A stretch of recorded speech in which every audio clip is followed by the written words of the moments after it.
One thing you could tell is that confidence is back. He's feeling good about how he feels. Yeah, well, I think he should. I mean, he had I would think, a normal off season because he did pitch last year, and so it's just about going out and performing now.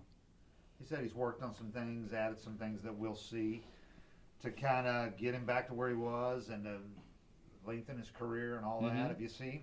Does he look good? Well, yeah. I mean, I've seen video, and I watched him throw a side the other day, and that's about it. So I'll kind of zero in on him when we start facing hitters and the games. But yeah, I mean, he should do all that, but he's not very old yet. Right. I mean, he's been through a lot at a young age and experienced a lot, which is why I'm excited about seeing him, because I know he loves to compete, he loves to pitch, and he's worked his tail off the last couple of years to get back. So hopefully it works out for him. He seems like mentally he's exactly where he needs to be. He's totally aware of what the situation what's going on. is. Yeah, no, and that's good as you mature and they're in this thing and you see what's going on and you start to understand it and what you got to do, and I think that's another step of peeling off layers of being a big leaguer. What do you think you need to see from him in this? Well, just consistency. I think get guys out. I mean, command to just see what the overall pitches. It's just things like that. As far as just like everybody else. As we're looking at guys, as we look to cut the club, it's going to, probably be a result-oriented type situation for a lot of guys. Yesterday we talked about Sean Murphy and Travis d'Arnaud. But how have you liked the dynamic now, adding Drake in the mix with Chadwick and those three, all together now at the catcher? No, it's good. Yeah, I like the fact that we have a little depth. And I said yesterday, it's hard to replace Travis with the experience and what he meant to us and everything he's done here. But you know what? I'm excited. Hopefully Murph stays healthy. Like I say, last year starting out wasn't kind of how we drew it up, leaving spring training, but you're forced to make adjustments along the way. And so I feel really good about where Murph's at and the fact that he knows that he's going to carry the load this year. Ian said that Drake is one of the better hitting prospects he's seen come up in a while. Have you seen that early on in the spring training league? No, I mean, I just know what I've seen over the years and how he's progressed and gotten better. I think we've done a good job of developing him and getting him all the reps that we can in the minor leagues. But I just hear about the opposite field power and a left-handed hitting catcher, and I know they're already making some adjustments for his throwing, which I think has been really good. And I say the biggest thing I can say is just having him in spring training. He's improving every year, which is a really good thing.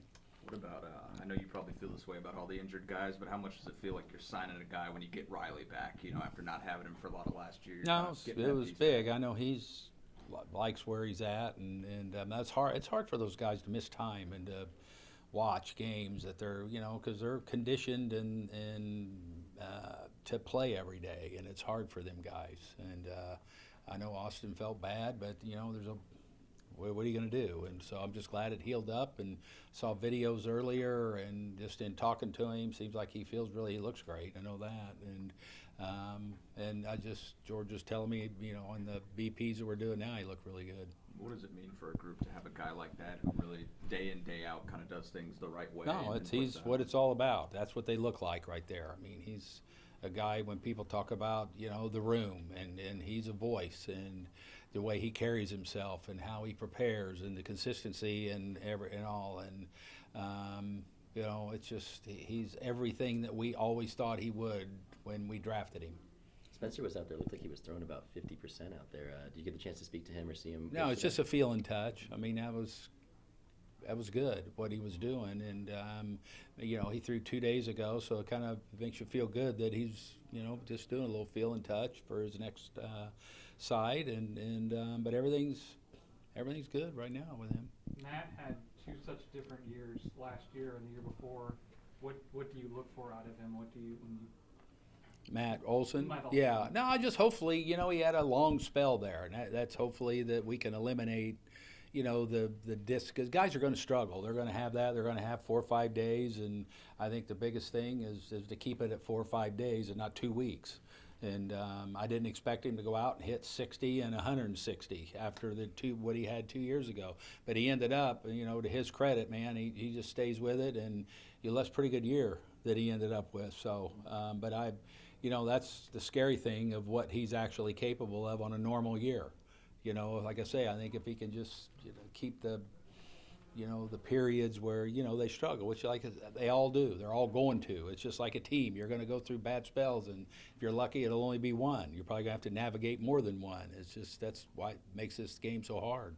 Perdomo's a guy that you haven't probably got to see since the Pirates days. Have you seen him? Who's that? Perdomo. Just I watched the side. I've seen video and his side, so really don't remember that much other than how big a man he is.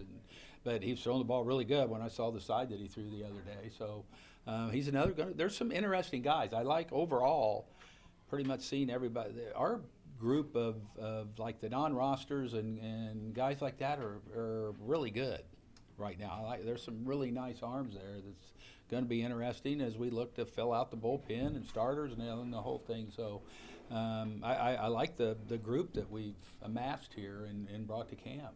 You're hoping to see Daysbell take that next step. Yeah, that'd be great. I mean, we need him to. He's another one that he threw the ball really well towards down the stretch, and hopefully he's a guy that we looked at a couple of years ago. Then he got hurt, and so I think he has the weapons and to be a guy. It's going to be hard. It's hard to replace a Joe Jimenez and A.J. Minter. I mean, those guys just don't grow on trees. And, Daysbell's a guy that we've had in those situations, and so hopefully he can carry that on. I remember your minor league guys like Salinas a couple years ago when you had him. Is he fully healthy after that surgery he had in the summer? Is he throwing? I don't know. Okay. I don't know. Pierce Johnson was another guy that we talked to today that said he hopes to be one of those guys that can step in for an A.J. Minter. Yeah. What do you want to see from him? Well, I think he has the weapons also. I know that he's working on things, and I think pitch mixes and stuff like that. But if he's healthy, we've seen what he can do, and he could be a guy that could be a high leverage guy. And as he's been since he's been here, I mean, he's one of those guys that can bridge you to get to the back end. And if he's got to be at the back end, he's got weapons to do that. How much does it help having these catchers like Casale and Sandy Leon to work with these young? No, I think it's really good. It's really good. Those are two guys that have been doing it a long time, and they're really good with what they do. I mean, they understand their roles and how important, the catching and the pitching and the pitch calling and having the confidence of the guys that they're catching. I think they both get that, which is probably the reason why they've all been around for a dozen years. When you keep talking about getting video, is it guys like sending you video from their cell phone while they're training, like, hey, I'm good, here's all George, that? well, especially, the rehab guys, George will send it to me. Like I said, I got one of Austin hitting in the cage when he first started, and then like Ian, Perdomo, some of the guys are down here in the rehab things. They video that, and then they'll ship it to me. I'm kind of interested, when you bounce from drill to drill or group to group as a manager, are you watching everybody all the time, or are you focused on one guy? No, I'm watching everybody, just trying to learn who they are, and just kind of, I like to watch the pitchers when they're throwing their sides and all that, and then I'll kind of just spread myself around just to see everybody in different situations. All right. Appreciate it. Thank Hey, you. thanks.